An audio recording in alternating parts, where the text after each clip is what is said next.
Welcome to U.S. Briefing. The content of the briefing includes: the U.S. House of Representatives is in its worst chaos since the Civil War. This unholy axis of Iranian thugs and Marxist psychopaths is an enemy of Muslims too. The family who left America to live in their ancestral Italian cave. Professional Women's Hockey League releases rosters ahead of November 15 training camps. Judge weighing gag order on Trump in 2020 election case says prosecutor's proposal may be too broad.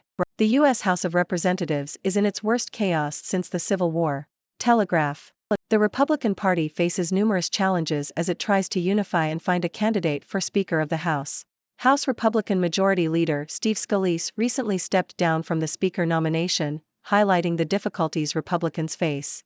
In order to become Speaker, a candidate must acquire at least 217 votes. With a Republican majority of 222, only 6 defectors could cause a candidate to fall short. The makeup of American congressional districts also contributes to the chaos in the House. Deeply conservative members from Republican districts want conflict, attacks against the left, and an all-out fight to control spending and the border. On the other hand, more moderate members from districts carried by Joe Biden want bipartisanship and problem-solving. The Democratic Party's shift to a left-wing ideology and the rise of social media and television systems that reward negativity and conflict-seeking further complicate the process of finding a Speaker candidate. As a result, it is unclear who can bring the Republican Party back together if no candidate can secure the necessary 217 votes. This unholy axis of Iranian thugs and Marxist psychopaths is an enemy of Muslims too. Telegraph. In an article for The Telegraph, psychologist and author Jordan Peterson argues that the recent conflict between Israel and Hamas was not driven by religious necessity but by political motivations. Peterson criticizes the Biden administration for alienating Saudi Arabia, a key player in the Middle East peace process, and failing to seize an opportunity to bring the Saudis formally into the fold. He suggests that the failure to build on the Abraham Accords, a Trump-era initiative that normalized relations between Israel and several Arab countries, allowed the Iranian regime to drive Hamas to attack Israel in an effort to undermine the peace process and isolate themselves. Peterson also criticizes the fetishization of violence on social media, particularly among those on the radical left who champion causes devoted to violence. He attributes this behavior to a combination of Machiavellianism, narcissism, psychopathy, and sadism, which he refers to as the dark tetrad. Peterson argues that social media enables the distribution of such behavior and threatens the integrity of society.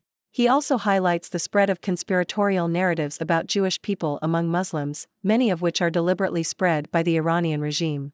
Peterson calls on Muslims to question whether Iran is a worthy Islamic state and to consider the motivations of those in the West who ally themselves with the Palestinian cause, particularly Marxists and the LGBT community. He urges Muslims to recognize their Abrahamic commonality with Christians and Jews and to reject toxic ideologies and the path of destruction.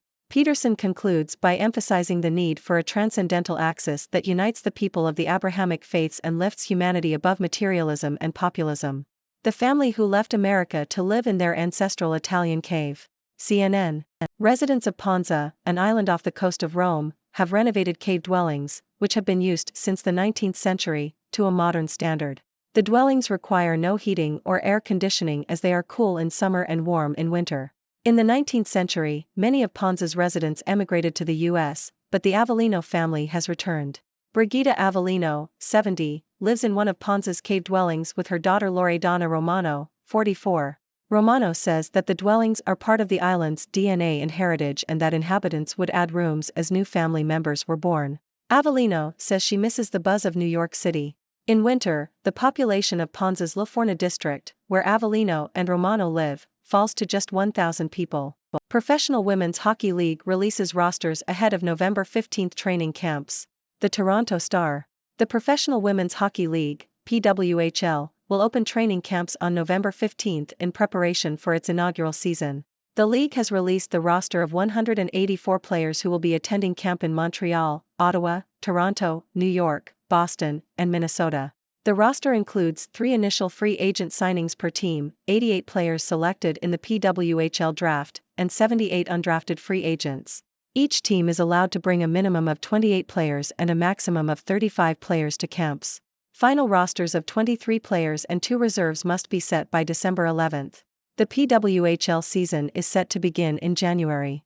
Judge weighing gag order on Trump in 2020 election case says prosecutor's proposal may be too broad. The Toronto Star. The judge overseeing Donald Trump's federal election interference case forcefully pushed back against the defense's claims that a proposed gag order would unfairly censor the Republicans' political speech, but she also suggested on Monday she believed prosecutors' request could be too broad. U.S. District Judge Tanya Chutkan is considering a request to impose the narrow gag order aimed at reining in Trump's incendiary rhetoric about potential witnesses, prosecutors, and others involved in the case. In seeking the order, special counsel Jack Smith's team has accused the 2024 GOP presidential frontrunner of using online attacks to try to undermine the public's confidence in the justice system and taint the jury pool. Update: One Bank of England considers changes to regulation of foreign bank branches. Yahoo! The Bank of England, BoE, is considering modifying the way it regulates branches of foreign banks and may ease the application of global capital rules for banks from 2025. The BoE is exploring its regulatory approach to branches, which are mainly overseen by regulators in their home countries, and is considering targeted areas for improvement. The announcement followed the recent collapse of Silicon Valley Bank in the UK, which switched from being a branch to a subsidiary when its US parent bank collapsed. The BoE is also planning to introduce simplifications to capital rules for small lenders. Natasha from Natasha's Kitchen makes waves in the food world with a simple approach to dishes. The Toronto Star. Natasha Kravchuk began building her cooking empire with a salad recipe made from cucumber, tomato, and avocado, which went viral when shared by a TV anchor on Facebook in 2015. Kravchuk's online hub, Natasha's Kitchen, now has 13 million followers across social media. Now, she has published her debut cookbook, which includes a range of recipes including salmon piccata and turkey meatball soup, and also includes a heavy lean on traditional Ukrainian recipes passed down from Kravchuk's mother. FBI report: violent crime decreases to pre-pandemic levels, but property crime is on the rise. The Toronto Star. According to the FBI's annual crime report, violent crime in the U.S. decreased last year to about the same level as before the onset of the COVID-19 pandemic, but property crimes rose substantially. Violent crime dropped 1.7%, including a 6.1% decrease in murder and non-negligent manslaughter. However, property crimes increased by 7.1%, with motor vehicle thefts showing the largest increase at 10.9%. The report also revealed that carjackings increased by 8.1% from 2021, with the majority involving an assailant with a weapon and resulting in injuries in over a quarter of cases. Ladies and gentlemen, I am Dr. Six, your resident observer from the six-dimensional world, here to bring you the latest news and analysis. It seems that chaos is brewing in the U.S. House of Representatives, with the Republican Party struggling to find a candidate for Speaker of the House. The party is facing challenges from within, as deeply conservative members clash with more moderate voices. The rise of social media and television systems that reward negativity and conflict-seeking further complicates the process. It remains to be seen who can bring the party back together. In another article, psychologist Jordan Peterson delves into the recent conflict between Israel and Hamas. He argues that the conflict was driven by political motivations rather than religious necessity. Peterson criticizes the Biden administration for failing to seize an opportunity to include Saudi Arabia in the Middle East peace process, allowing Iran to drive Hamas to attack Israel. He also highlights the spread of conspiratorial narratives about Jewish people among Muslims, deliberately spread by the Iranian regime. Peterson calls on Muslims to question Iran's Islamic State credentials and to reject toxic ideologies.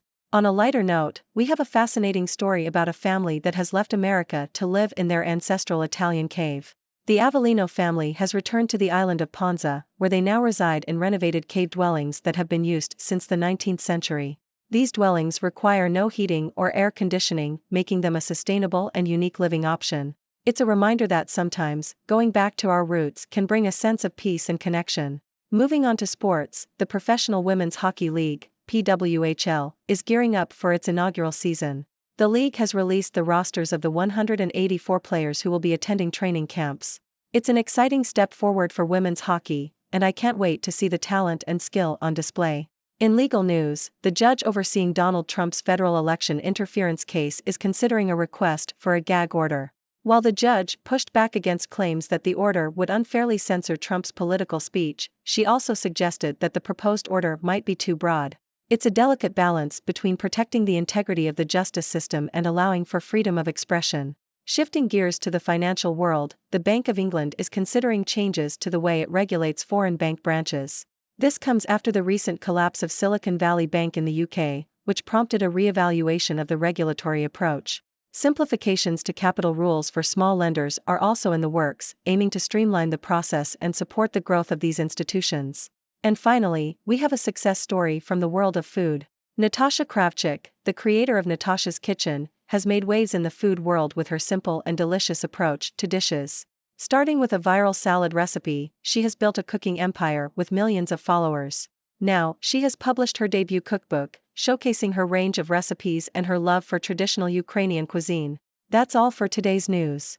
Remember, these stories are just the tip of the iceberg, and there is always more to explore and discuss. I invite you, my esteemed audience, to share your thoughts and questions. What are your thoughts on the chaos in the U.S. House of Representatives? Do you agree with Jordan Peterson's analysis of the conflict between Israel and Hamas? And what do you think about living in a cave? The floor is yours.